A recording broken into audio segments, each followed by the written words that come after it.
సామర్లకోట మండలం పనసపాడు గ్రామంలో వేంచేసిన శ్రీదేవి భూదేవి సమేత శ్రీ వెంకటేశ్వర స్వామివారి ఆలయంలో వైకుంఠ ఏకాదశి పర్వదినం సందర్భంగా ఆలయంలో ఉత్తర ద్వార దర్శనం ఏర్పాటు చేశారు. ముల్లోకాలను తలపించే విధంగా 7 ద్వారాలను ఏర్పాటు చేసి అనంతరం ఉత్తర ద్వారం ఏర్పాటు చేశారు. కాకినాడ పరిసర ప్రాంతాల నుండి పెద్ద సంఖ్యలో భక్తులు తరలివచ్చి స్వామివారిని దర్శించుకున్నారు.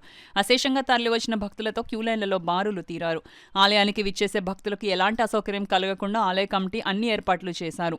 ఈ సందర్భంగా ఆలయ అర్చకులు ఉదయస్వామి, వ్యవస్థాపక ధర్మకర్తలు పాలకూరి శ్రీనివాస్, సుమంత్, రోహిత్లు మాట్లాడుతూ ఆలయంలో ప్రతి ఏటా వైకుంఠ ఏకాదశి పర్వదినం రోజున ఉత్తర ద్వార దర్శనం ఏర్పాటు చేస్తున్నట్లు తెలిపారు. ఈ కార్యక్రమంలో పెద్ద సంఖ్యలో భక్తులు, మహిళలు పాల్గొన్నారు.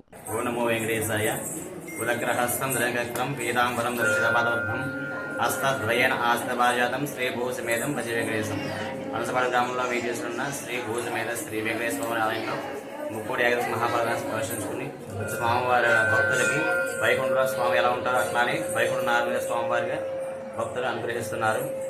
ఉదయం 5 గంటల స్వామివారికి ఉత్తరద్వారం నిర్వహించడం జరిగింది. స్వామివారి పొద్దున 5 గంటల వరకు కూడా మధ్యాహ్నం 2 గంటలకు వస్తున్నారు. 2 గంటల వరకు భక్తులు వస్తారని ఆశిస్తున్నాము. అట్లానే మధ్యాహ్నం 3 గంటలకి స్వామివారి తిరుపతి ఉత్సవం జరుగుతుంది. సాయంత్రం 8 గంటలకు స్వామివారి విశేష ఉత్సవం, అట్లానే స్వామివారి పౌర్ణమిసేవ నిర్వహించడం జరుగుతుంది. కాబట్టి స్వామి యొక్క అనుగ్రహం పొందవలసిన కోరుతున్నాం. ఓ నమో వెంకటేశాయ. శ్రీ వల్లి దేవసేన సమేత సుబ్రహ్మణ్య స్వామి వారి ఆలయం సమీపంలో ఉన్న శ్రీ వెంకటేశ్వర ఆలయం ఉన్న ఈరోజు అంగరంగ వైభవంగా ఈరోజు ముక్కోటి ఏకాదశి సందర్భంగా సప్తద్వారాలతో అలంకరించడం జరిగింది.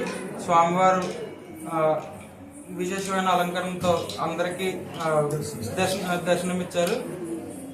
కావున 8 మంది భక్తులు వచ్చి అందరూ సహకరించినందుకు చాలా ధన్యవాదములు.